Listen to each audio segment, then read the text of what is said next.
Magandang gabi mga kaguro. So ayan po, nandito po tayo ngayon sa ating maliit na kusina. So ayan po, pakita ko po sa inyo, barado ang aming lababo mga kaguro. Kanina po 3/4 po ang tubig niyan. Hinintuan ko.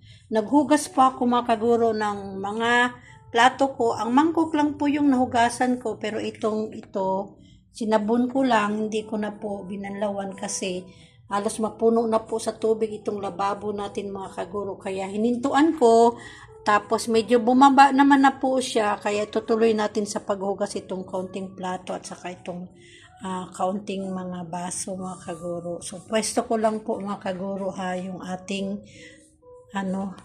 cellphone. Wala po kasi tayong holder nito mga kaguro. Saglit lang po ha. So, ayan po, tuloy na natin sa paghugas itong ating plato. So, anuhin lang natin kasi mapuno na naman po ito mga kaguro sa tubig. Kasi mabagal siya bumaba mga kaguro kasi barado siya. Dati po, napasundot na namin ito. Nawala yung bara. And then, bumara na naman po. Bumababa siya pero matagal mga kaguro. Pag maghugas ka, magpuno yung tubig. Kaya, tapusin lang po natin ito konting plato. Hindi pa po tayo nakaluto mga kaguro ng ating ulam para sa dinner. Pero magprito lang naman po ako ngayon ng isda mga kaguro.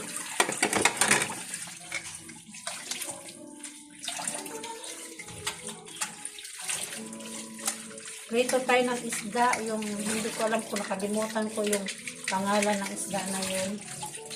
Gagawin ko po sanang miso mga kaguro, kaso lang wala naman akong miso at saka yung yung mustasa. Hindi ako nakabili. Yung isda lamang po. Kaya pagkatapos nito, may sinaing naman tayo. Kanina pa pong tanghali, sinama na namin hanggang sa hapunan mga kaguro. Sinaing namin.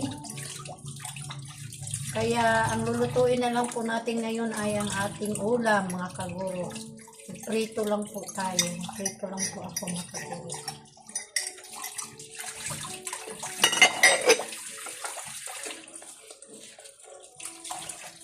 Kalahati na po yung tubig sa lababo mga kaguro. Pero naman to, matapos ko to bago siya mapuno. Pag hinahayaan ko lang po ito dito, mga ilang minuto mga kaguro, bumababa na siya pero mabagal. Kasundot natin ulit to para mawala yung barak. Hindi naman po tayo, sinasahod ko po mga kaguro yung mga mumo dito. Ipansahod tayo mga kaguro, kaso lang talagang siguro sa katagal na hindi nalinis sa tubo niya, kaya nagbabara siya. Yung mga sibo-sibo mga kaguro ba.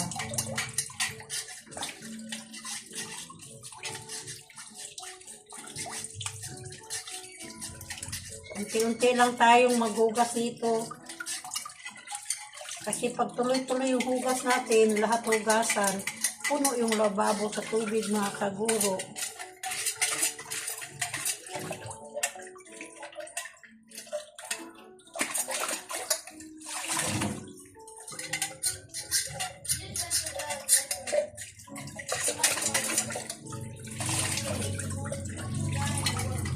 Kumusta na po mga kaguro, yung aking mga subscribers dyan, yung aking mga viewers. Sorry po, natumba yung ating cellphone mga kaguro. Pinesto ko dito, natumba.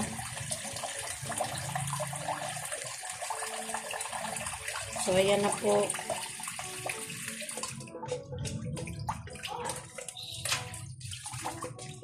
Pag magkapera tayo mga kaguro, siguro bibili tayo ng holder nito. Mayroon akong patungan ng cellphone pero maliit lang. Hindi pwedeng gamitin pag video or mag-vlog.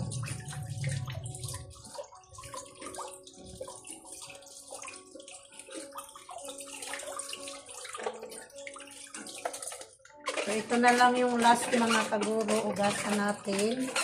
Tapos na. And then, magluto tayo ng ating ulam.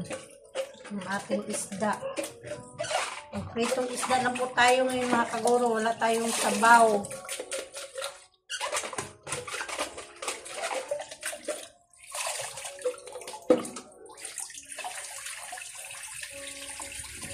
Ayan, tapos na po mga kaguro.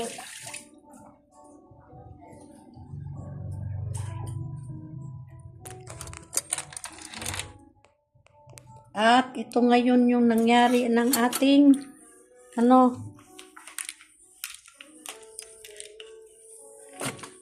ayan yung nangyari na ating lababo mga kaguro. Yung tubig niya hanggang dito. So mamaya yan mga kaguro, bababa. So anuhin na po natin ang ating isda. Ito po yung ating isda mga kaguro. Ano ba tawag nitong isda na to? Yan Yan. Binili natin nung Tianggi. So buhos lang po natin dito yung tubig. Tinisan lang natin mga kaguro pag bumaba na siya. Nahugasan, malinis na po itong isda mga kaguro, pero hugasan natin ulit. Prito lang po natin ito. Nahugasan na po ito ng 3 beses bago ko nilagay sa ref.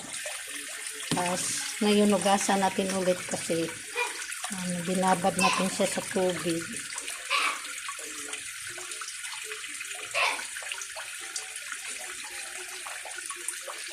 Masarap po ito mga kaguro pag prito lang. Saka masarap din po ito gawing miso. Yan, hindi ko lang nakalimutan kung pangalan nitong isda na to.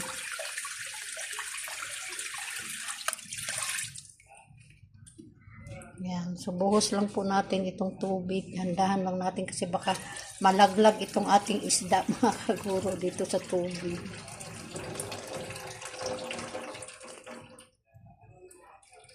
Hindi ko maano kasi nakahawak ako sa cellphone mga kaguro.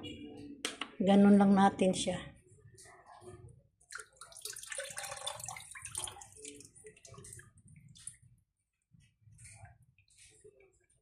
Takot ako baka malaglag dun sa tubig. So ayan na po siya mga kaguro. Lalagyan lang po natin siya ng asin. At saka lagyan natin ng magic sarap. Tapos prito na natin. Napakasimple lang mga kaguro na luto. So lalagyan natin, buburan natin ng asin isa-isa.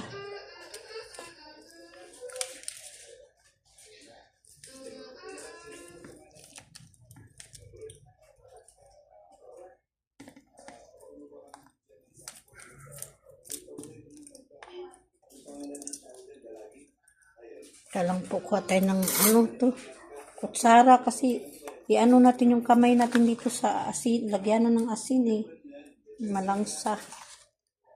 Kaya maglagay tayo dito ng kutsara. Dito tayo kukuha ng asin.